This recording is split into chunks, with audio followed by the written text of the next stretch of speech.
going back to where the beach is near, the beer is dear, there's plenty of women on the crack. Walking here we are in the final second, the whistle is gone, and Sligo Rovers are the champions. By the riverside, you can watch the tide as it flows. No, I'm being told that Average Joe's does not have enough players and will be forfeiting the championship match. It's a bold strategy, Cotton. Let's see if it pays off for him. Very tight and drives it clean out over the fence. Out in there, he's the corner. In the bookie shop, I done. Okay, hi everyone. Welcome to episode 8. Are we on? Episode 8, I think. Sligo podcast. Bit haphazard the last few weeks. We've been this Fragmented season. Yeah. Lot going on. This summer we haven't stuck to our schedule, and but welcome along, lads. How are you, Ronan, Ross? How are you in this fine Monday? It really feels like that at the moment, doesn't it? Monday. Anything wild? Anything good? Good weekend for all? Yeah, I was at a wedding there last weekend. Congrats to Brian Kenny and his new wife, Paula Monaghan. I suppose Paula Kenny now. I don't know if she's taking the name, but Paula Monaghan Kenny. Yeah, Paula Monaghan Kenny. Yeah, great night out in Mercury. It was nearly normal. So then there were celebrations after. Congrats to Ian Burke, and we had an engagement party on Saturday for Ian Burke and his fiancée Fernanda. So big weekend, yeah. You're the man about town, Ron. I texted you last week. You need to start falling out with people. I will. Yeah, I think you're getting invited to too many occasions. What's the opposite? You get a PR company to put good press for you. Like, you get a bad. Well, you were giving me enough bad press there for a while. So. Oh, hey. I couldn't go for an ice cream without being spotted somewhere. One day we will leak that picture of Murty coupling up on the rocks and trying to blurred image. Good weekend myself. Started lovely, lads, with Friday night. Yeah. Sligo were the GAA Minor champions. There myself too. There yourself, Ross. I didn't meet you in the end after all our talk with me. No. I actually met my cousin going in the gate. Number 14 for Roscommon is my cousin's son. And then when I was in the gate with him, I met my uncle. So I watched the first half with them. And then I went down my own the second half. Oh, you said you bumped into someone in the second half. Oh, Anthony, the Roscommon manager, yeah. Anthony Cunningham was chatting to him for a while. Oh, yeah. I somehow watched the second half of him, yeah, to where I just stood. He didn't really give a shit, to be honest. But I was giddy enough, and the Alterras watching a bunch of 16, 17-year-olds. It's amazing how invested you get. We'll go further that in a minute, lads. We'll have Enda Mitchell on. That was just recorded a while ago, the coach with the Sligo Minors. He's also the joint manager with myself of Calera senior team. So we're pretty close, yeah? Yeah, good. Yeah, good to know these people. Did you have anything to eat in Roscommon? Or? I did. I got a chef kebab. Yeah, nice. That's unbelievable, lads. I need to get a franchise. I'm looking for an excuse to go to Roscommon. Yeah. I was raging I didn't think about it because I was quite hungry. I thought you would, yeah. I was quite peckish going home. Yeah. I've often thought about doing the drive, to Burger King in, where's Galway. that place? Enfield. Oh, Enfield. I don't like the one in Galway. It's one of them. It's not great. It's a drive-through, yeah. It's in a petrol station. Remember we used to make the burst to KFC in Bundoran when I first came here? Yes. Yeah. So you will follow your stomach. After all the stuff on the pitch, I think it was 9:15 before I left Hyde Park. And then by the time I got my chef kebab, I didn't leave Roscommon till after 10, I don't think. But it's back for the bonfires there at the bridge in Ransford, which was great. So we'll have Enda Mitchell coming up shortly. Great weekend, the Olympics, lads. Kellie Harington done the business. She did. We Did us all proud. Yeah, great to see. Well, the reason I bring it up is friend of the pod, ex-grammar school student Andy Craig from Duncannon sent in a poem he wrote about Kellie. He penned it himself and he sends in a voice note. So this is Andy Craig's tribute to Kellie Harington. Left hook, right hook, jab, jab, jab. Uppercut, belly shot, Kellie's our lad. From Portland Row in Dublin City to Tokyo, she is so pretty. Gold medal placed between her breasts. Kellie's our girl in the Irish vest. She made our summer seem so much brighter. Our little champion Dublin fighter. Let's raise our pint for Kellie Hitch, our champion of featherweight. Let's go and have a pot of mussels and toast our girl with champagne and truffles. Right, I've no idea why that was sent to us. Yeah, nice stuff from Andy, though. He's a wordsmith, Randy. Andy Craig, yeah. Champagne and truffles, Andy. But yeah, Kellie Harington, did you get up for it, did you? Didn't get up for it. No, I didn't. I was pinting as well. I actually woke up at about 2 minutes past 6 and thought, all right, I'll actually watch the fight now and just roll back over. So Yeah. I did watch him play back tonight. Yeah. She did well. Yeah. It was gas yesterday seeing all the Cork and Kilkenny fans come by your house. Yeah, some fella dropped off a sack of spuds. See that guy, no? No. Some Kilkenny fella. What's he up to? Yeah, he just dropped off a sack of potatoes for some reason. Okay. Right, we'll get into the GAA lads and the chat with Enda Mitchell, coach of the Sligo minor team that won the First Connacht title in, 53 years on Friday evening. So here we go, our chat with Enda. Chance here for Jesse Sloan. Can he score? Yes! Sligo! Okay, we're joined by Enda Mitchell here, coach with the successful Sligo minor team who won the Connacht final last Friday, beating Roscommon. Enda, welcome to the podcast. How are you? Good, okay, good. Long time listener, first time caller. That's great to see you. You've sent in some good questions over the over the last few months. How are you still on a high after the big win? Yeah, it's definitely still on a high. It took a day or two for it kind of to sink in properly. I think yesterday evening, sitting at home, was kind of realising the magnitude of it. I suppose when I come home, I don't have much spare time at the moment too, with other things going on here at home. And then I suppose, and then looking forward to Championship next week with Clare as well. So it's busy, but it's good. It's good, very good. It's not a bad complaint to have, is it? We might just go back. Historic win on Friday, but where did this all start really? The management team, the panel players, that you've been involved in a long time, haven't you? Yeah, there was a group of us there that would have been involved maybe from around 3-4 years ago through the development squads. The way I suppose it's done in Sligo is that there's a number of coaches will be involved with each age group, and over a period of time, some guys go off with other teams and things like that happens. But from the start, when I was in there, Colin McGee and Paul Henry, myself and Ross Donovan were there. And then as we went into under 16, we brought in JP Carden from Enniscrone, and Pat Kilcoyne came in as goalkeeping coach. And then during this year, the likes of Sean Boyle would have come in for S&C as well, to pick up where Louise Keane would have been working before. And then there would have been a few stats and analysis guys coming in after that as well. So, no, but it's a good group. As you said, yourself, JP Carden, Ross Donovan, Colin McGee be the coaches, and Paul Henry's the man at the top, the manager. Yeah. Look, Paul is excellent at it. I think a lot of what Paul's job is with us is kind of, he gets across what he wants the team to be playing, and he kind of gives us a bit of freedom then to come up with scenarios and things of training, and then putting things together. We're lucky, all of us kind of see football in the same way, but still we challenge each other at times as well. Maybe not to, nobody gets a free run and everything. So it's a good group, a good mix. There's a lot of experience there. When you look at between Colin and Ross, there's a huge inter-county experience there as well. Yeah. I might go back, I know obviously, I know you personally, but I remember chatting even just say last year, I think a long way out, you thought there was something in this team definitely that a Connacht title was very achievable with this bunch of players especially. Yeah, definitely.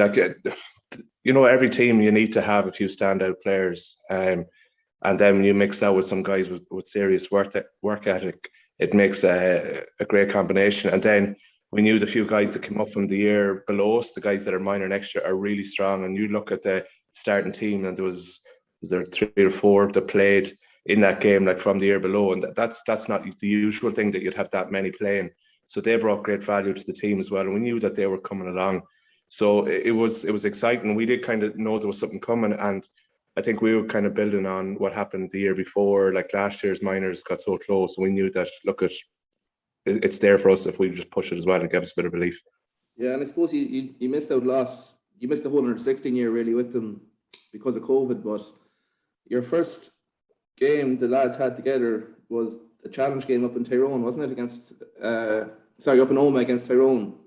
Yeah, that's right. Yeah, we won that. That must have given serious belief. I know you might say it's only a challenge game, but to go to Tyrone and win in Tyrone must have given huge belief. Yeah, definitely, because as I said, we missed out in the whole under 16 year with no Manning Cup or Ted Webb, so it was very hard to try and put your team together. And Tyrone being our first game, and it was a great result to get up there. Now I know they were missing a few guys that were still involved in the 2020 minor championship at that time. I told you that. Yeah, there was still a very strong team, and you could see they played Fermanagh there at the weekend and put up a cricket score against them. So it gave an awful lot of confidence to our lads. And the few challenges we played after were all against high quality teams, and it was good to see that they weren't afraid to go at it against the likes of the Tyrones and Kerrys. Yeah, you played Kerry and Ennis as well, and a few other games. Who Donegal was it? I'd say the quality of them challenge matches, Dudley. But coming into the Leitrim game, I think the semi-final, the big talk, well, not talking point, I suppose, but everyone was saying a win was needed for Sligo football desperately in that semi-final, and there was serious relief after that game, wasn't there? Just the semi-final.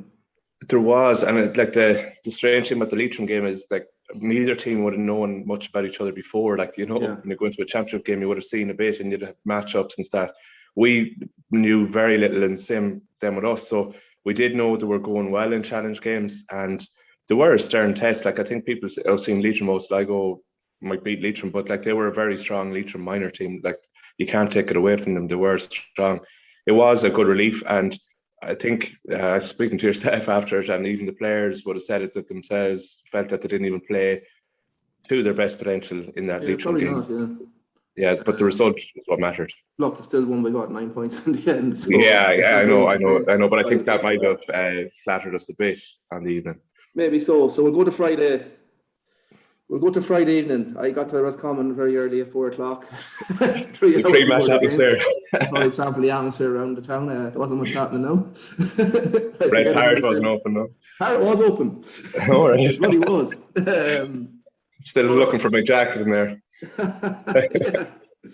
As we talked, I suppose I was chatting around 5 o'clock, and we both said the win is coming. Like, there was great confidence around, wasn't there? Yeah, there was. I think even the way that the lads had trained that week, we'd seen that they were very focused. Like, there was, you know, you usually have a bit of giddiness before championship. There was that, but it was at the same time they were very focused, and everything we'd done a few scenario things in training and everything, and they were going full tilt at it. So it was promising. And like, I suppose we would have watched the Roscommon's 2 games, and they had 2 fantastic wins, of course, and we had, I suppose, targeted areas which we felt we could exploit in that game, and luckily that paid off. Yeah, well, how good was the start? 5-0 up within, what was it, 6-7 minutes? Yeah, like we weren't really expecting that, to be honest, but I think it took Roscommon a bit longer to settle into the game, and I suppose our pace running at them in the first few minutes caught them, and I think we even worked a few frees off them, and the likes of Josh Flynn inside, his movement was excellent and gave his man an awful time. The likes of Stephen Rogan and Mark McDaniel, these guys brought pace at them in the first few minutes. So it was great to see. Now, look, we needed that start, because when you look at, we went 5-0 up, and essentially that's what we won the game by in the end, by 5 points. So if we hadn't got that start, you know, you don't know how it would have went. Yeah, that's true, because look, Roscommon came back, obviously got a scrappy enough goal, but they didn't go away. But just chatting to, I actually watched the second half with Anthony Cunningham, the Roscommon senior manager. So I just kind of bumped in, and anyways, but big shot managers together. Yeah. He was asking for some tips off me, but I think he thought it was someone else, to be honest. On cruise or something. But I watching the match, I just felt I thought you were so comfortable, right? I just thought, like, tactically and physically, you looked so far ahead of Roscommon. But still, going into the last 5 minutes, he was saying the game was over, and I was like, no, this is Sligo. I still had that, like, little fear inside me. But what was the feeling like on the sideline going down the stretch? And further on to that, I thought the boys, for 16, 17-year-olds, they were unreal the way they closed out that game. Yeah, they are excellent. Like, you know, everyone would have been talking, I suppose, about the occasion of it being a final and everything, but there was very little talk of that amongst our group. It was always that it's a game of football, and the things we had worked on in training, like, if you have nerves or anything, you can fall back on, like, look, we've worked on this is what we're doing, this is what we're doing. So that kind of takes that bit of pressure off. I think the massive thing was the few lads that came in made a big impact in the second half. The likes of Jack McGovern there came in and did excellent. Like, Jack is, he didn't play any part in the Leitrim game. It just shows he just came in there and he played a big part in the game.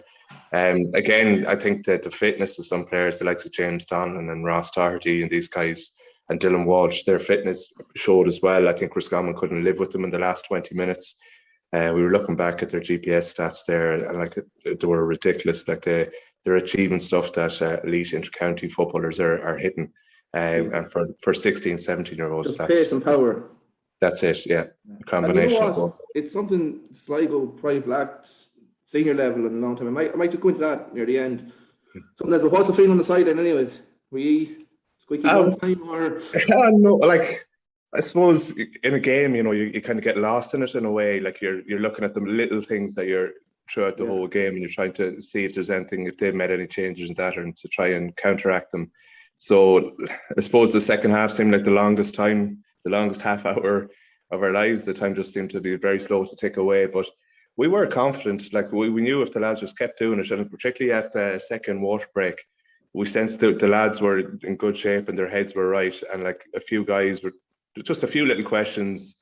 Like I'd even put like Ross Darty even asked the question, "Oh, look, I want to get on a bit more balls. What do I do?" And he was just given a simple instruction. And in the last 15 minutes, he got on probably the most possessions he had in any quarter. He did, yeah. He did, surely.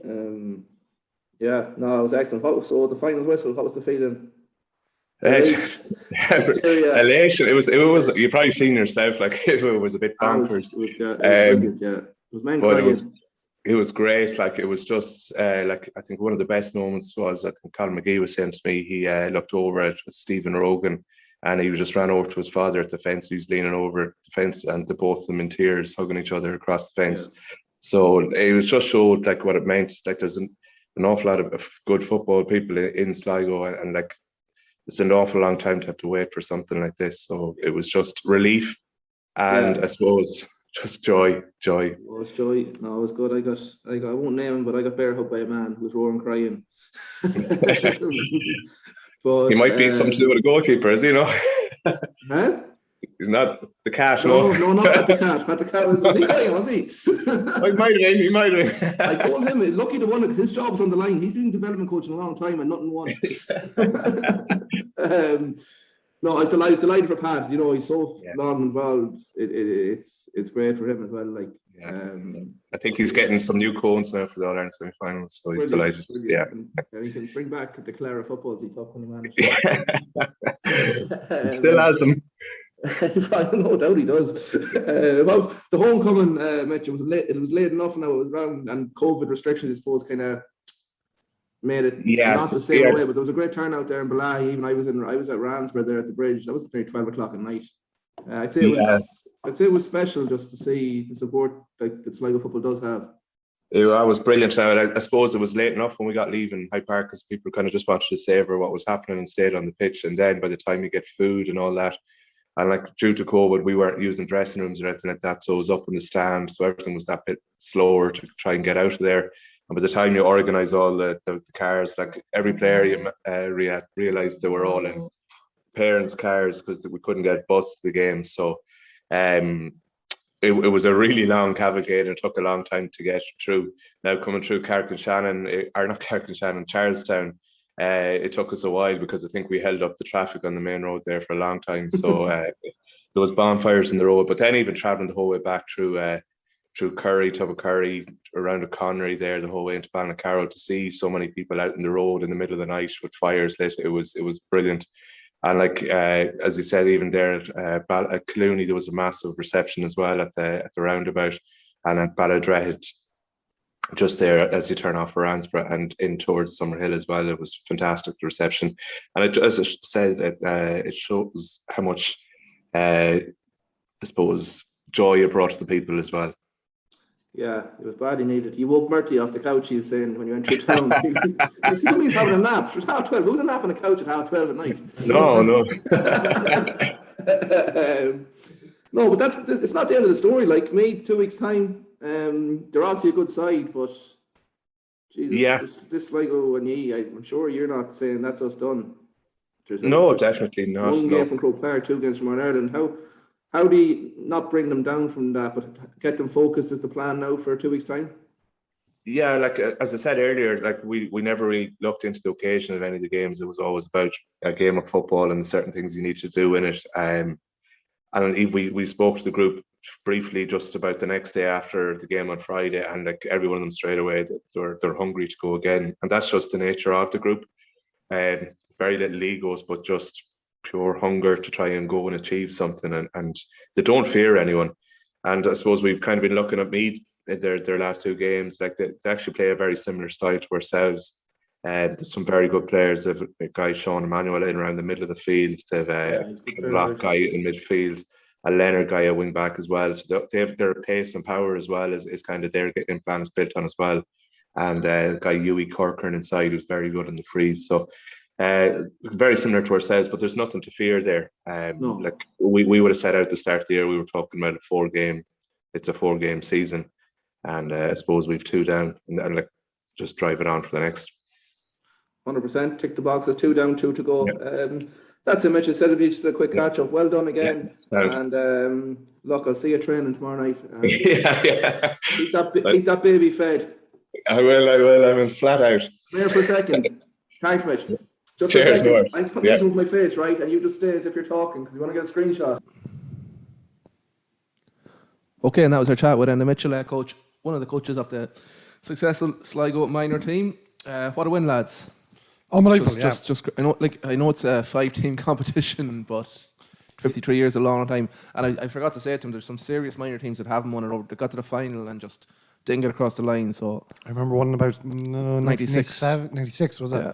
You're better on that team, yeah. Yeah, they're a serious team. Lost the last minute. Lost the replay in the park. Should have won both days. Yeah, they conceded a goal in the last minute against Mayo. Did they concede a goal? It was late anyways, but that was a throw. That was a great team. But that was a team. You had Taylor and O'Hara were 94. I think maybe not a great team, but you had a few players in that like Neil Carew. I'm probably missing a few out here.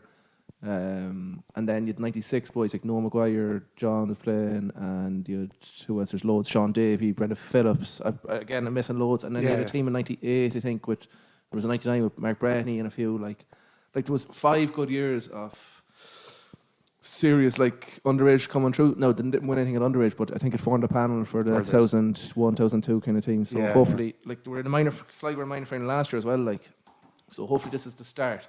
Only thing I would say, not to put a damper on it, there's still only 16 and 17-year-olds. It's that there's a gap now between minor and senior. So the big job is to get them 2 or 3 good years at under 20, and when they hit 21, 22, that they're ready to go for senior. Yeah. It's a big job. There's a big 4 years now to keep them involved. Like they should. They know. A lot of them lads underage again next year, aren't they? There's a few. Yeah, I'm not sure how many. But they need to just keep. Like, they know they can compete with everyone now, but it's to progress them to seniors that is the task right now. I think. They're great footballers.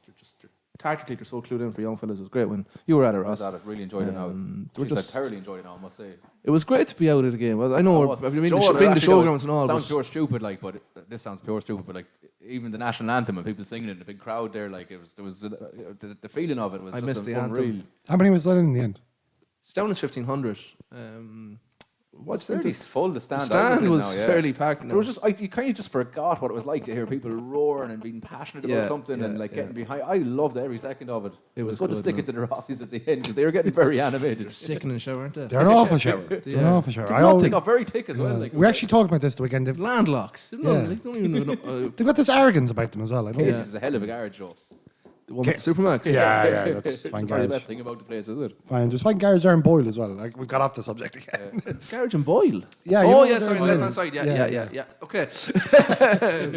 No, it was brilliant. It was just fantastic. And I know the work that's gone in with the management team and all that, so it was brilliant. And for, like I said, at the interview with Mitchell.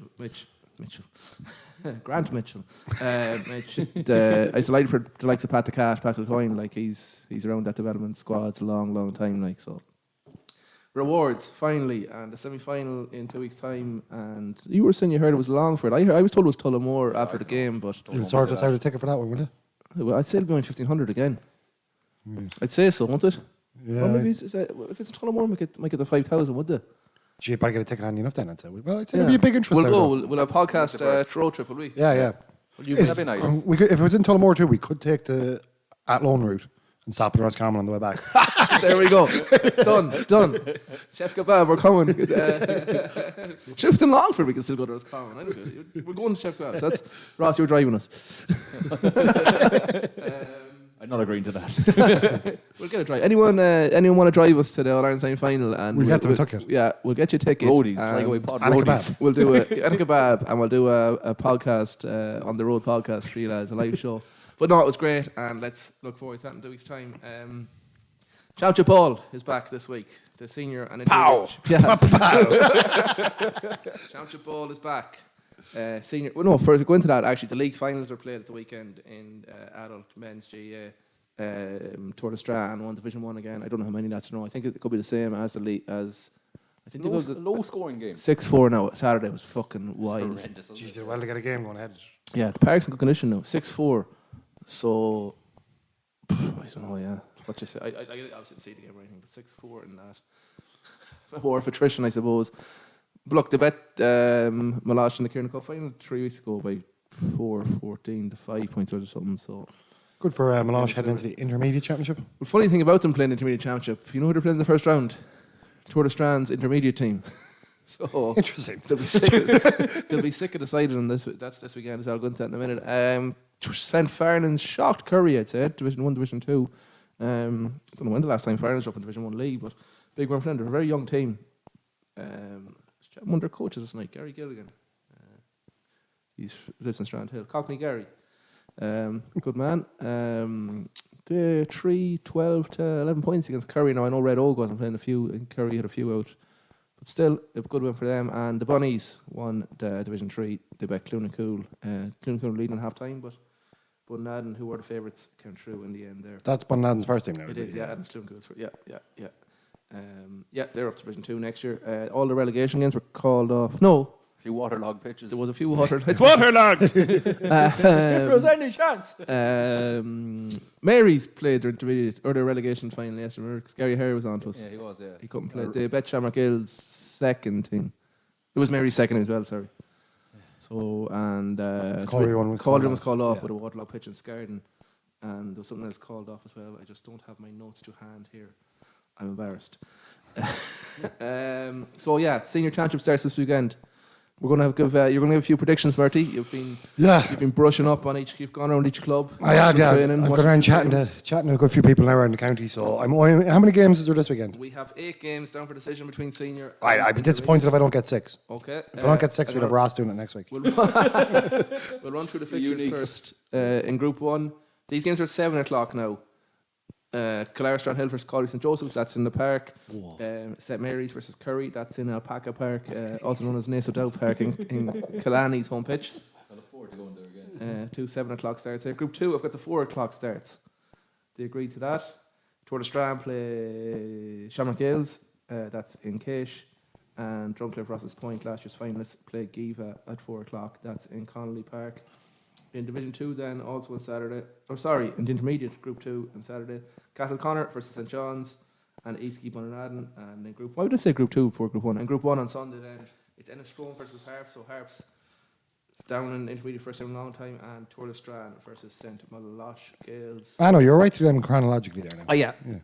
Exciting. It's good that the club football back, and I don't know what kind of crowds we'll allowed in. I presume I'm going to try and stink into a couple of games this weekend. Yeah, I'll get as many as I can. Well, I won't get... I might get a few intermediate games. We're going to give predictions now, Martin, in a second. The reason the two Tour de Strand and Shamrock Hills game at Drumcliff and Giver on a 4, I think it's for the all-around same final people to watch it. That's at 6 WMO. Okay, yeah. There was talk of ours getting changed, and we had agreed to it, but it's no big difference. I want to watch that match, but I think Mayo, not to go off the beaten track here, I hope Mayo win and then lose the final. Fuck for me. We're playing Westport Saturday night. We're trying to get them up here now, but that match costs a bit. You don't get a rugby team from Mayo up to the Dave Norton Saint final. Okay.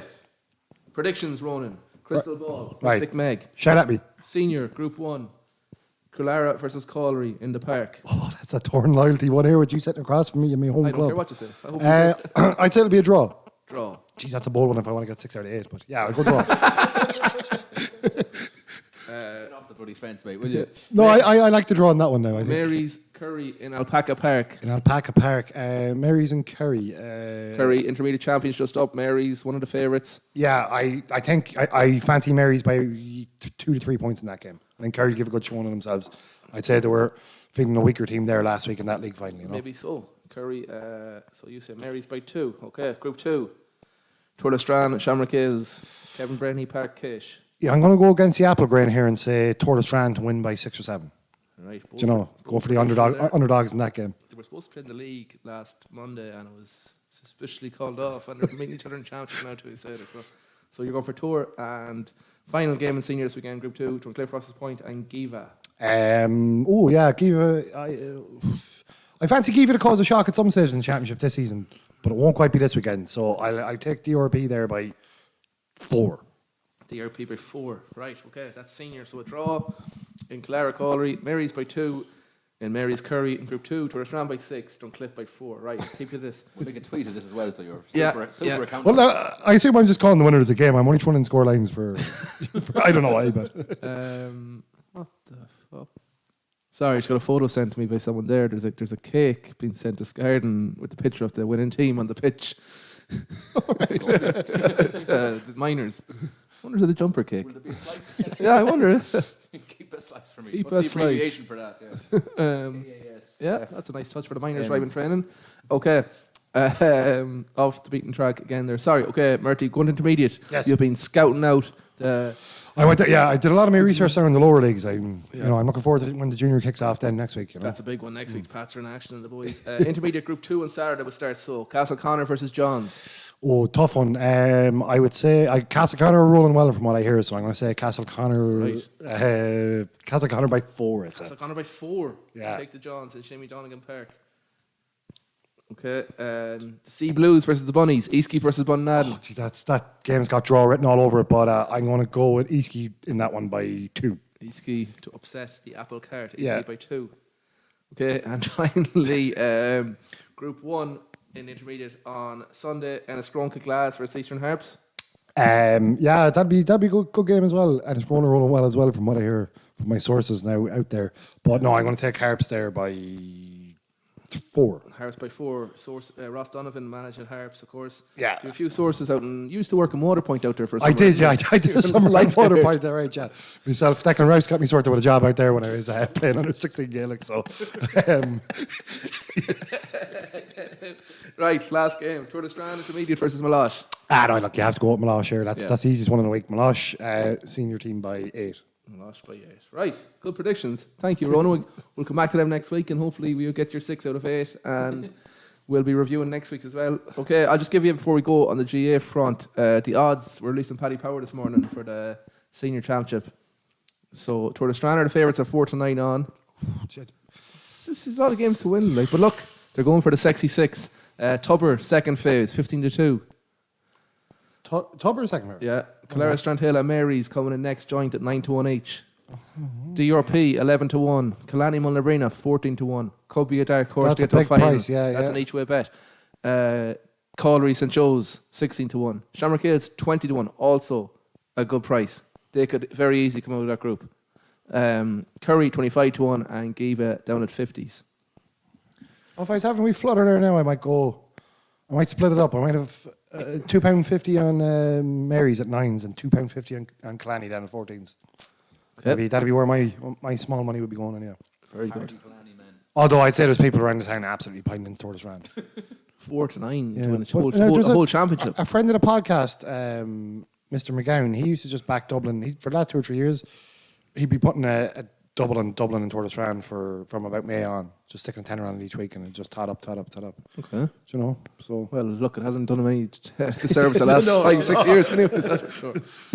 Right, that was enjoyable, GA. We'll go to you next, Murty, with our football.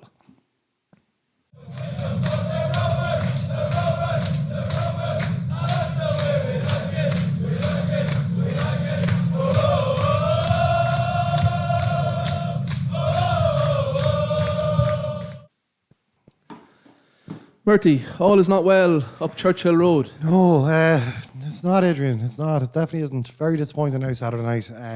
Started well again. Thought the first 20 minutes probably should have been a call. I actually haven't seen. I was there at the game, so I haven't actually seen any replays yet. But thought we could have been a couple up after the first 20-25 minutes. Harps came with a plan to put as many men behind the ball as they could, play for a draw, and try and hit it on the break, which. They scored a goal. No, I have seen the replay of the goal. The goal, it definitely looked like a push on John Mann. I don't know if it went off John's head or was it the big lad for Harps. But probably more disappointing was they didn't really show much reaction after the goal. It was only until the board went up for 90 minutes that we actually created anything in the second half. Yeah. Your man makes an unreal save at the end from, I think it was Mark Byrne who came on. But yeah, it was just very, after they scored, now I know like with them, they're always going to end up putting people behind the ball. But it was just very pedestrian. We didn't look like, I thought Figueroa probably looked the biggest threat, although people seem to disagree reading the reaction online. I thought when we got the ball to him, it looked like he might actually do something. At least he tries to beat a player, whereas, I don't know, a lot of players were taking the safe option last night, which I think frustrated a lot in the crowd. It's crazy since the crowds have come back. Like I seen Rovers win in Longford now. I think I watched 4 games in Showgrounds and the last every one of them. You know, so yeah, I don't know if the crowd hindering. I don't think the crowd should be hindering a bit. But it shouldn't be hindering anyways. But like the reaction on social media now, I know this happens anyways after the defeat and after the court defeat. It's way over the top. I think it's crazy. So I'm from old men. True, yeah. But whatever about like the Cork defeat can happen, you think of it as a hangover after a European game. But that result it was very worrying the other night. Now, it was such a good chance to get out of the rut. Like if you look at the league table now, like especially Bowes losing the water. Bowes losing that gap's going to 10 points. If you like, not that you nearly wrap it up, but like Bowes are involved in Europe now. Like you look at everybody else below. Like I mean, even you'd be pushing yourself 14 points ahead of Dundalk. As it stands, we're 7 ahead of Bowes with the same amount of games played, 7 ahead of Derry and 8 ahead of Drogheda. And Drogheda and Derry have both played 2 more games. Are starting to click a wee bit, are they? Although they got hammered then by Pats. Obviously. But they're European. It's just it's such a good opportunity to get away from them teams. Again, Shams, well, especially if Dundalk qualify this week and Bowes qualify. Yeah. And then they have another 2 games. Backlog. Like. I mean, we're down to play Bowes on Sunday. I don't know whether they're planning on playing it if they go through or not. I think they are planning to play it as far as I know. There's just a little spark missing, is there? Like there's just something. One result could, and that maybe should have came Saturday night, could just lift it again. We're kind of saying that. I suppose probably for the first half of the season, the bounce of the ball went with us. Whereas we weren't, except for the Bowes game, we weren't hammering teams. Any of the teams we weren't hammering. So it's just a little bit worrying. As I say, that's just. It just seems like 3 points really dropped now. You're still in a position where if we won on Saturday, we're only 6 points off Shams with a game in hand, who again fucking scored in 90 plus whatever the fuck they scored. And apologies for the language. It's obviously it still frustrates me watching it, even though I don't think we'll win the league. You still kind of have the hope that they would drop points. But again, look, they scored again in the 95th minute. Look, I know they're sick in the shower, but when a team keeps doing that, to keep doing it, I think I liked Buckley had it in his after. I thought he actually spoke well after the game. I haven't probably seen as much of the managers in the old prior to the League of Ireland TV switching from RTE. You used to see the managers quite a bit. That's true, yeah. But you don't actually see them as much now. But I thought he actually spoke well after the game. There was something just lacking there. It's hard to put your finger on it, but they need a striker. They need someone to just to put them and on. Even but even an anti-Elding type, I'm going to say, just fella who doesn't nearly not involved in the game too much and just finishes a chance. And I know people were probably giving out about Romeo Parks the other day, but he didn't. The service up to him and Johnny Kenny was brutal. Johnny came off after about 60 minutes. I might have thought about leaving him on the pitch. I think. Well, when you need a goal. Yeah, he needed a goal and probably could have done with his pace up there, but. De Vries came on, he probably didn't have a whole. Again, the service wasn't great. It was just very frustrating watching it because for the 6 or 7 minutes that was played on, we really looked like scoring, and then they got a man. Like if you got them enough, they had probably five lads booked by 70 minutes. You're going to get one of them sent off. Well, that's disappointing now. But look, there's 15 league games left. It's still. I've said it to you all year, even when we were going well. It's all about getting Europe, finishing third, guarantee yourself. Especially now that we're out of the cup, you just have to make sure because it is a year where the likes of Dundalk or Bowes who are behind us could win the cup. So you need to make sure you finish third. They could very easily. Sorry, I was going to say I ate my lunch in Tallaght Stadium car park last week in Dublin. Remember when I was pretending I was on a flight to Dublin Airport? I was in the car park. I was actually in Tallaght Stadium. Disappointing.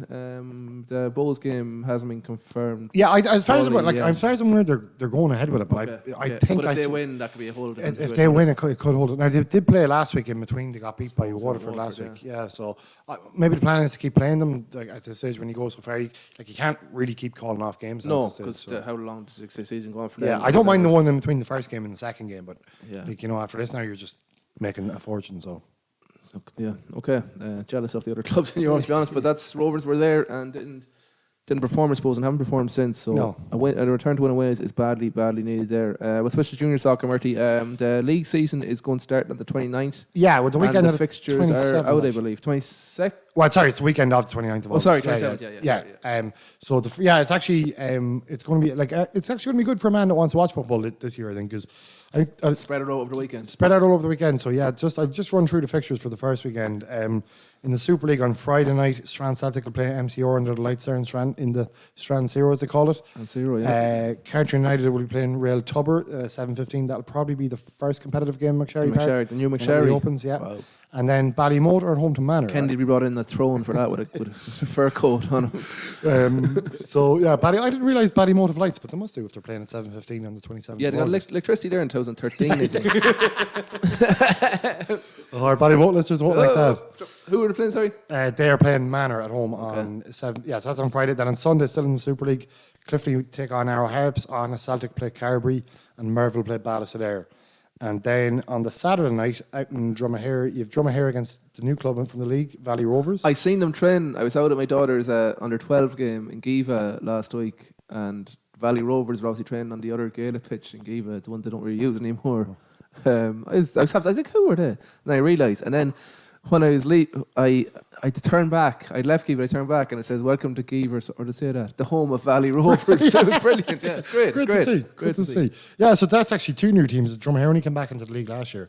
So Dromahare and Valley Rovers, that's Saturday, 28th August, 7:15. And St. John's will be at home to Carrick. I assume that's down in the Astro and Cleaver. Then on Sunday in the Premier League, you've Killarney at home to Ballygawley, Glenview against Enniscrone, Ben Bulbin against our second favourite team in the league, Sheffield United, and Gertrude Celtic versus Colry Bows. So, yeah, that's the weekend of the 27th, 28th and 29th of August. Exciting. So, yeah, not that long to go. Look forward to getting a few of them. Who will win the Premier Division? The Premier Division? John's what you fair would it? I'd say probably your favourites there. Killarney are flying in pre-season. Yeah. They got interrupted in that cup with the COVID. They started well last season as well. I'd say you're looking between Colry, Killarney, Glenview. I forget our Colry. The Griffin's a big boost for Colry. Oh yeah, Colry. Yeah, I think Colry won that cup, the pre-season cup.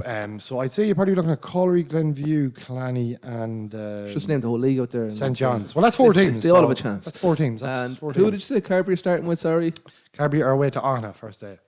Okay. That's 29th of August. I'd say Anna will be very Gaelic pending what team they can put out. They are at this one time. I know Strand bet them 10-0 there. The game I was out at during the cup. But yep, that's exciting times. Looking forward to that. And I suppose we'll be back next week, maybe with more football. Yeah, we might do a wee preview before that week. We will. Yeah, we will. We'll get a few preview and a few predictions. Okay, we'll come back with a bit of rugby. He's made 5, 6, 7 yards. The great bullock of a man, this fella. Neil Jenkins, Roscoe, how's all Hamilton Park on the rugby front? Adrian, delighted to say we finally made it back onto the paddock. We went down there to the Monavea grounds last Saturday. The Monavea Mongrels. And it was good to be back. So first challenge game, you get them a good tanking, yeah? Yeah, we put a few points on them, all right. It wasn't really keeping account of the score now, but it was fairly comfortable enough. 49-0.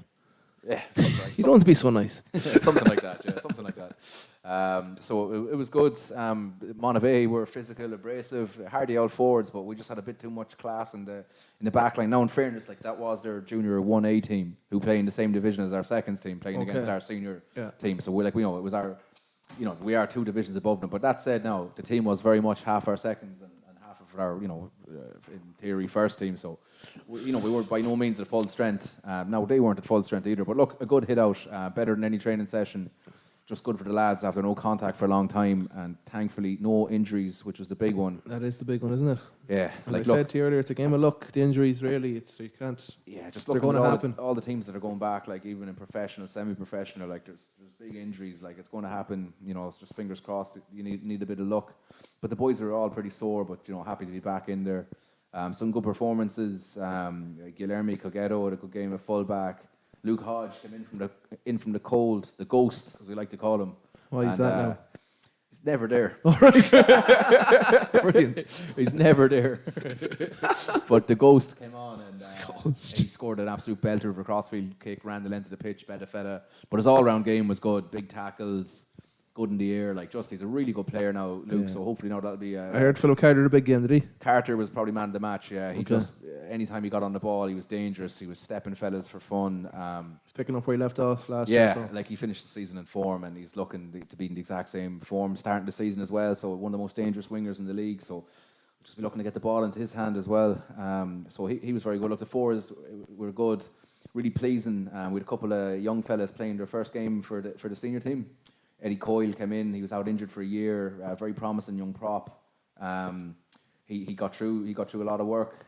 Scrummaged well.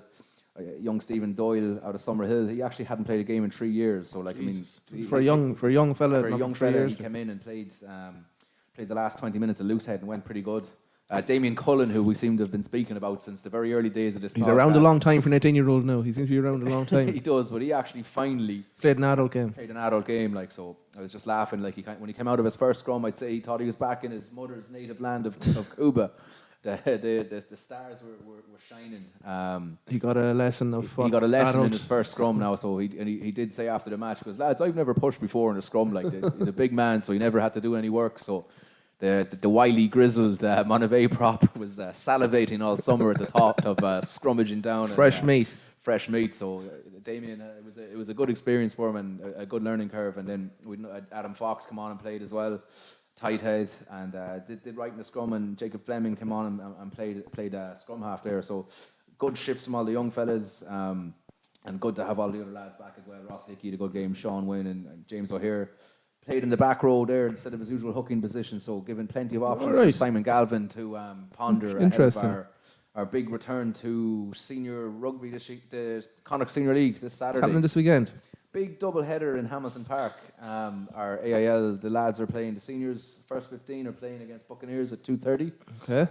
And then our development team, which is our second 15, is playing against Westport at 5 o'clock. So you'll get good value for your money in Hamilton Park this Saturday. Yeah, live sport and it's all around. There's talk of Koha is coming out to do food, and we've coffees as well. So very good. I'll get to the first game anyways, definitely.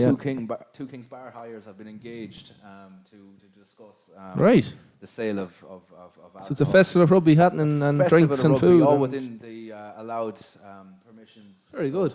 So yeah, it'd be great. Anyone's down there, come along. It'd be great to see everyone. The boys would be delighted to see a crowd again. So but mainly it's about getting back on the competitive rugby. Yeah, so look, the crack is like just the AIL starting in October. Like we would have been fairly loaded, ready to go for this senior league in the last couple of seasons. Yeah.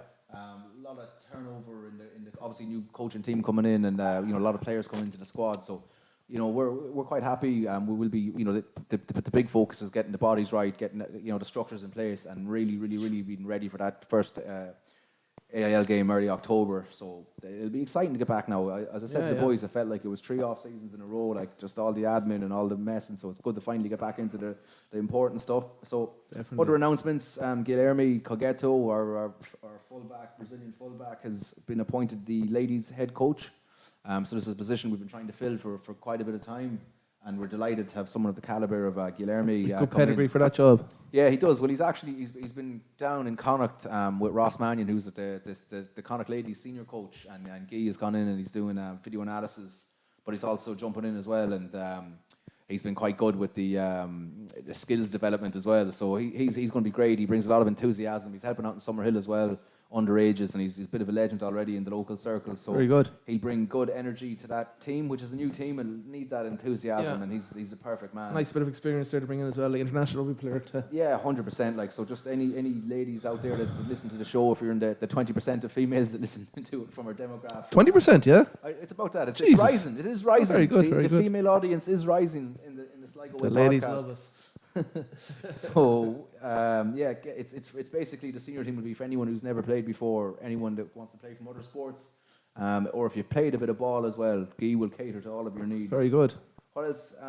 Just a shout out to the couple of lads from the rugby club involved with the GAA minor squad there. Yeah. Ronan O'Hare, Robert O'Kelly Lynch, and Ben Cawley. Ben Cawley's on he's on the extended panel. Ben, he plays rugby as well. Yeah. Yes. I was saying to you, O'Hare, I was asking where he plays in rugby. Look, I'm not 100% sure, but like you'd imagine he'd be a busy number 7, would he? Wasp on the pitch again. He's brilliant. I've seen him a good few times now. I really like him. I really like him. Yeah. What else we got there? Your beloved Lions, Ross. The Lions, yeah. It's over. It's over. The dream is gone. Up in flames. I was actually kind of happy for it to finish, to be honest with you. Shouldn't have went ahead. Yeah. I think it should have gone ahead because it gave us something to watch and talk about, and other sports are going ahead behind closed doors. Olympics are going behind closed doors. Like, just why not, I know you're saying the love of the game and it's been over sensationalized and Will Green. Well, all that stuff about the immortality, the win is immortality. No one gives a fuck really. Like, yeah. But it's. But I hate the way it's done that. It's ruined it. Like they're over pumping up the nostalgia. Like what's his name? What's the Welsh fella's name? Quinnell. Yeah, Scott Quinnell was at some rugby club. Yeah, he's gone around the country. And like this massive speech. This 10 minutes like fucking choreographed speech about Yeah. if you into the you'll be giants and all this. Piss off, man. Yeah. Sorry, no, I'm stamping over it. I didn't agree with it this year. I just didn't feel it this year anyways at all. Yeah, no, look, it's just. But on the pitch, it was poor as well. It was horrible. Like it was just that. Like I had a lot of. I do like Razzie Erasmus. Probably one of the best coaches in the world. Still World Cup Lions Series winning, but the way he went about it now for the second test. Do you think he's tarnished himself a wee bit? I think he definitely has tarnished himself, and he's definitely there'll be big fines and sanctions now, because what they did really flipped up the rule book in terms of the referee engagement. And I know, like you say, it's like you kind of go on about how you respect the referees in rugby, and like you're over the top, you're so proud of it. But like, anyone who ever comes out against the referees in post matches or in columns always get dealt with.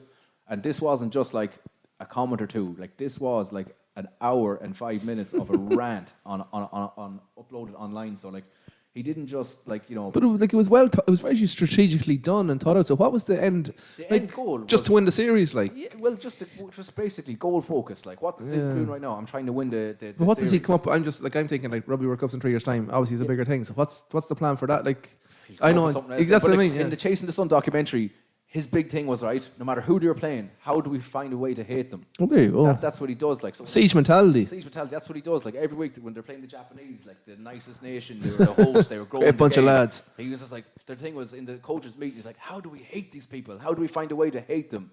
And he brought up some ridiculous thing about the way they painted dressing rooms or something, or some obscure thing that the Japanese had done. They're too nice, so hate them for being too nice. But that's Razzie's attitude. It's win at all costs, I suppose. But he really turned that second test into the worst match of rugby I've ever watched in my life. Now, Really? The third test was a little bit better.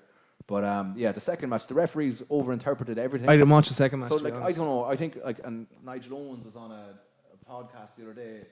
Now his referee commentary is, I'm not fully gone on it either. Like it's a different mix. But what he said is, he felt that they were overusing technology in rugby. Right? Yeah. He said now every single decision is going for marginal calls. It's going to the technology, right? Yeah. And his analogy in this was, right, if you are at one skyscraper and looking at another skyscraper and there's a tightrope between them, okay? Right. If you were walking across the tightrope, you're going to use all your energy and concentration to make sure you don't fall off, right? If you have a safety net underneath you, you're just going to fucking bomb through it, know that you're comforted, that you're going to fall into a safety net. So therefore, you're not going to put the same effort into crotching the tightrope. Right. So he felt that technology is a safety net. For who though? For the referees? On the pitch, okay, So he okay, said, okay, listen, okay. look, I'm going to just kind of get this decision right. I know I'm backed up here by the TV anyways. Really, they can't get anything wrong, really. Yeah, so that's what he said. They don't pride themselves as much in their decision, and they're not using their instincts That's good point. So he said, basically, if you just go that it's either a captain's review that you can go to technology 3 times or something, or he said that basically That's in rugby league, isn't it? yeah, it's in rugby. They tried to bring it in the rugby union as well, and they might bring it back in as the Leinster were using it. It was in the Pro 12 or whatever The Rainbow Cup Yeah, one. the Rainbow Cup. But he just said basically, if only for like absolute key point moments that you could use the technology, not going back 7 phases to see a forward pass. Yeah. He just said you're there. Deal with it, get their support from you guys in the sideline, and only use it 1 or 2 or 3 times. Yeah, there has to be some human error. Let it flow. But that line, it was like, rugby's 2 40-minute games. It was like 105 minutes together the whole match. Like it was. And as I said to you earlier, even the decision for the South African try with 6 minutes aside, and then the ref goes, let's take our time with this. He goes like they already hadn't. But you know what else as well? Sorry, the South Africans are cute out hers as well. Like they control the TV cameras, right? So they were absolutely puck acting with the angles for the South African incidents, and they were delaying the footage as well. And then they'd keep showing the try part, which was like a clear grounding, but not going back to the knock on. So they're up to all sorts. I of actually shite. watched Saturday's game on SuperSport, the South African channel, because I got so sick of Sky Sports. Yeah. SuperSport's unreal. For anyone like PTV, SuperSport, there's 13 channels. 13 channels of sports that are African with everything on it. Yeah, but I anyways, use that. It's unreal. So look at it. I watched that on SuperSport, so I didn't notice that. I was probably looking at the cameras. They were so they were cute enough to put brilliant, it in. brilliant. And then like, look, obviously, shithousery. Razzie is a water boy as well on the pitches. Like he was in behind the goals. He's not even the coach anymore. No, like. he's the not technical. He still is the main man. Your man Jacques is the main coach. But then just to finish it off with the Lions, very tight test series. South Africa were behind in everything: possession, stats, gain lines, turnovers, penalties. But just know how to win though. They had that moment. They got a break of a ball, and Cheslin Colby did what he did and took his moment, just like he did in the World Cup final as well. But the Lions had 2 chances. Liam Williams, there was a 2v1, passed the ball, that's at least 5 points, and then also Tom Curry had a bit of a brain fart. It was 10-3 at that time when he curried in it, wasn't it? And no, it was just before the half time, like they could have gone. Oh, sorry, like 10-6, 16-6 or something. It could have been like, and then the Lions would have been in a better position. But then Tom Curry had a bad moment as well, and that was it. Like, so that was it. It all boiled down into that. 2 moments the Lions didn't take. The Lions took their one chance. Right, that's the Lions for another 4 years anyways. Back in Australia in 4 years. Right, Did he get there? We'll be there. Okay, right, Ross, enjoyed that Lions chat, yeah. And the rest of rugby, best of luck Saturday in Hamilton Park. And good stuff, yeah. Yep. Okay, we're going to be back with our correspondence. Good few letters in, lads, so let's get to it. Hello, my name is Mr. Burns. I believe you have a letter for me. Okay, Mr. Burns. What's your first name? I don't know. Okay, lads, a few texts and messages in before we finish up. We'll get to them. We'll go quick to you, Murty. What have you got in front of us? Sorry, I put you in the spot there, did I? Yeah, no, I haven't. There's one here for you, actually. Will the minor semi-final and the moving of the All-Ireland final to accommodate the Tyrone camp play havoc with club fixtures? It could do, I suppose. I don't... You know what was said on the pitch after that the second round challenge was going to be put back because of the minor game on. The minor semi-final on. So just the only thing is, I suppose the first round is down for this weekend and the second round is down for the weekend, the 21st, 22nd, and they're going to be cancelled now. And then it was a bye week, but the hurling championship was due to start then. So I don't know whether to push everything back a week because of the minor, so you still get your bye week in football and the hurling starts the weekend after that. But then the All-Ireland football final has been pushed back because of Tyrone. I think that was the reason for the bye week in the football, if you get what I mean. Yeah. So you push. Look, the only thing is there's no time frame on finishing the championship, I suppose, because the county season doesn't start technically till January again. Is there a provincial one this year? Clubs? There is, there is. I know that, but so the rest of them may all always be behind anyway. So there will be, yeah, and that. I don't think it will. I don't think havoc is the word. It should be okay. It might cause a bit of movement. If pushed back a week, it's pushed back a week. But the only thing is, if it is pushed back a week and everything goes out a week, we'll play Calder this weekend and we won't have a game then for 4 weeks because we're due a bye against St Mary, or we're due a bye the second week, and then there's a week off, and then we St Mary. So maybe things like that, like it's a lot. Playing the first round, then waiting 4 weeks is a bit of and then you might play 3 and 4 weeks. It's actually a good question. Look, it's not going to be decided until the fixtures come out, really. So the CCC have to decide, but. It couldn't have cut, I suppose. So this one's in for the three of us here, lads. Now, there's a few parts to this question. So I'll break it down, sure. This is in from Shani McGee. After the 10 days of commotion regarding a certain special envoy to the EU, I assume that's referring to Catherine Zabone, which previous guest on the pod would the lads choose as a special envoy? So I suppose what's her special? She was over in the US, was it like nearly an ambassadorial role? Is it that it is? Yeah, she was over, but she was New York based anyways, and the role is in New York. So they said that, and I'm not defending her, but she was in New York. She had the experience, etc. Anyways, bringing people out for dinner and is it? Yeah, Gino's our man there. Gino's our man there. Yeah, he was sending Gino over to New York. So next part of the question, so basically... I've been walking these streets so long, like a rhinestone cowboy. What was it? I was just thinking of Gino with the cowboy, the Midnight Cowboy. You're one where he goes over to be a man whore. Yeah. Jesus. Do you know the movie? I know what you're on about. Yeah. Everybody's talking about me. I'm walking down. I didn't expect Gino and man whore doing the same sentence. Go on, there's more to that question, is there? There is. Sorry, so basically, which hotel in Sligo would we host a private celebratory party? I assume that's again referring to Catherine Zabone. And I suppose then the big question is, would it include a carvery? We won't go to the glass house anyway because you can see in the fucking whole place. Yeah. Where's the best one? Hidden gems of rooms and hotels. The Riverside has some random down below, don't they? It does actually, yeah. No one would think going to the Southern, and they do carvery, I believe, as well. Yeah. Well, that could double up, yeah. Actually, in fairness, if you went down, there's 2 separate function rooms in the Southern. There is. So if you didn't go to that main one, to the right of the leisure centre and to the left of the leisure centre, there's actually the big main function room where the wrestling is on, and then there's a breakfast restaurant type room. Into the breakfast restaurant's all for a carvery. Which was the warm-up room. Is that our answer? Yeah, we're going to the Southern. The basement of the Southern will be there. Yeah. Sorry, I'm just off the phone a second. This was sent in random. Do any of you think everyone hates you the day after drinking, or are you normal?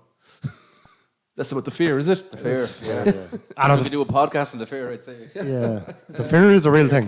Yeah. It is. It's a scientific fact. It is, yeah. It's disgusting, really, isn't it? I would say I get it on the second day after rather than the first day after. First day after, you're still a bit happy with your antics. The second day then. That was what I told you about over in Australia, the Aer Lingus Tuesday, where you just, or Emirates Tuesday, you wanted to fly back to Ireland because you just had enough of that. Yeah. The Tuesday. When we were in Gran You're Canaria right, before, yeah. I tried on a Wednesday. I think we landed the Sunday. Second year, I went to the airport to try and get home. I wasn't staying the extra 6 days. I didn't get home, obviously. I was in that much fucking... This one, yeah. I was down in the dumps. There's been some bad, yeah. Question. Decky Bascal asks, is Liam Buckley under pressure, or have the players dropped the baton? Or baton, even. Baton. Interesting question. Lads. Well, look, I suppose any manager's under pressure. I don't know if he's... I think it'll have to continue going on for another few games of continuing to lose games before he'd be under any real pressure. You still got to remember. I personally don't think he isn't. I think he's credit in the bank. Yeah, I think he's got credit in the bank as well. I think certainly have the players dropped the baton. I don't know. I suppose it's just maybe they're just not as good as everybody thought they were. Possibly. Yeah. Like I know, like people, I've seen like there is an investment in this squad, and like there is and like we've definitely got a higher quality of player than we did last year. But like you still have to remember a lot of them lads like starting the other night, like Johnny Kenny, John Mann, Niall Moran, McGinty. Even Mark Byrne that came on the bench, they're all young fellas. Like, do you know what I mean? You can't, you know. Yeah. Like they're all very young players. So. That could be the good summing up there from Murty. Yeah, I still think they're not as good as everyone thought they were. Maybe not. Yeah. Maybe like and like maybe they're the third best team in the league, which you would have settled for at the start of the year. Yeah. Buckley's remit would have been. I wouldn't say he's under pressure, but certainly can't keep going on. I think it's a bit. It seems a bit stale, maybe. Just a bit stale, yeah. I think probably maybe the slight worry is that's kind of the way it petered out for him at St. Pat's, but that was over a much longer time frame. I just think, there's improvements there to be made, but I don't think he's under any real pressure for the minute. No. Well, he shouldn't be. I don't think anyways. Stephen Hone asks who would win between the current Sligo senior team and the Connacht champion minor team. The senior team would win, Stephen, because the minor team are 16 and 17-year-olds, while the senior team are grown men playing at a higher level. Anything else on that? You summed it up well there. I don't think he liked that question, Stephen. He didn't like that question. No, not that I didn't like it, Stephen. Jesus, a good friend of the pod and no, he didn't like that question. I said. Oh yeah. He kind of asked here. He tagged in this, so we discussed it. He goes up in the correction. It's about a Twitterer, like Caneen said. He replied to something saying Sligo weren't allowed a postponement last year and had a proud championship. The GAA team with different rules, different counties. This is on the back of Tyrone and Kerry semi-final. Stephen wrote that, opened the correction, but there was protocols last year. If you got to a semi, there was going to be accommodations made, and he said we mentioned it in last year's podcast. We did, yeah. I think the rule was last year, if you got to the Ireland semi-final stage and there was COVID, accommodations will be made. But we also called out when Sligo called it as pure elitism. Yeah, there's no chance Dublin, Tyrone, if they had an outbreak in an Ulster semi-final or Leinster semi-final, would have been allowed even pull out. It No, would have not been a pushed chance. back. No. So No, you're talking definitely on teams like Dublin, Tyrone, Kerry, Donegal, Mayo. no chance. There was elitism there. Look, I think there has. I know Tyrone of 21 cases. I think there has to be. It's an All-Ireland semi-final. Like, look, there has to be a pushback on it. In fairness, so Yeah. I don't think that's too bad. And comparing to Sligo, Sligo should have been given a bit You more were time saying last is year. 21 of them have COVID? 21 supposedly, yeah. And that's between management and players and backroom, I think. So that's a good group. So they're fucking licking each other's faces or something. They must be following I don't know. Yeah, you know what I mean? It seems very. It seems a lot. In fairness, it does seem a lot. There was one there. There's one there for Enda. Yeah. Where does Enda rate the Connacht minor title to his Murphy's Bar Division 2 success with Monterey United in 2005? Well, he actually got in contact with us and said it's third place. He's that same year he won a championship with Clare in 2005. Did he? Did he say third? Did he? Third. He said, yeah. Sorry. It was a hard year as well. There was a few lows. He said they lost the Eurotab Cup final to Arrow Harps. Nobody liked losing the Eurotab Cup final. The Eurotab's a prestigious Would competition. someone let us know what what is Eurotab? What did they do taxis? I thought they were a taxi company, but I could be wrong. Eurotab, yeah, I don't know. No idea. They sponsored that cup for years and years and years. Well, I still reference the Eurotab Cup daily, I think, in my life. And nobody knew what to do. It was all bad advertising. Yeah, it was really bad advertising. Jeez, I'd really love a can of Eurotab right about now. That's nearly us, lads. Yeah, there was success in the waters at the weekend. Oh, yes. Jesus, yeah. The sailing the reporter was out. What happened Sligo there, Yacht Ross? Club, the Ladies' Cup Nationals, and I think Deco Brennan took the gold the gold prize in the bronze fleet. Deco Brennan, Summerhill teacher. Mr. Brennan. Mr. Brennan, of course, as we still call him, yeah. So he took the gold. What did he bring? It was described to me earlier. There's different fleets, different classes, there are different speeds they can go at. So he was in the bronze category. And Very good, took the Declan. gold, so. Always a good waterman. Listener to the pod too. Yeah. Fine teacher. Great friend of the pod. Nearly done. Fancy Football football, guidelines, lads. yeah. Big plug. So get in contact, DM us on Instagram or Twitter, and there's a good WhatsApp group going What's there. the cut-off point? We'll probably Friday lunchtime maybe-ish. Thanks to our friends at ROM Fitness for the sponsorship, and then our good friends at Lockgill as well. And there'll be loads of prizes during the year. There'll be obviously a overall prize and Christmas prizes, and hopefully some monthly stuff. No, there will be some monthly stuff as well. The WhatsApp group, I'm looking forward to kick off because there's a good mix of characters already in it. There's more to come, and there was someone called a continent the other day after the first. It was you, was it? I called John Quinn a continent. Straight in. Admin. I'm not retracting the comment either. That went straight in, yeah. So good thing there. Fancy Premier League, so get involved, get in contact with us there. Ross, cover your last pod. Baby coming on Thursday. Be the last pod, yeah. So Ronan, if you come in with a 1, a 2, a 1, 2, 3, 4. Baby on board, how I've adored that sign on my car's window pane. Bouncing my step, loaded with pep, 'cause I'm driving in the carpool lane. Call me a square friend, I don't care. That little yellow sign can't be ignored. I'm telling you, it's mighty nice. Well, it's a trip to paradise with my baby on board. Best of luck at the baby, Ross. We'll see you all next week. That was beautiful, lads. Thank you very much. Bye. I'm going back to where the beach is near, the beer is dear, there's plenty of women out the crack. Walking Here we are in the final seconds. The whistle is gone, and Sligo Rovers are the champions. By the riverside, you can watch the tide as it flows. No, I'm being told that Average Joe's does not have enough players and will be forfeiting the championship match. It's a bold strategy, Cotton. Let's see if it pays off for him. Murty tries and drives it clean out over the fence. Out in there, he's the corner. In the bookie shop, I done.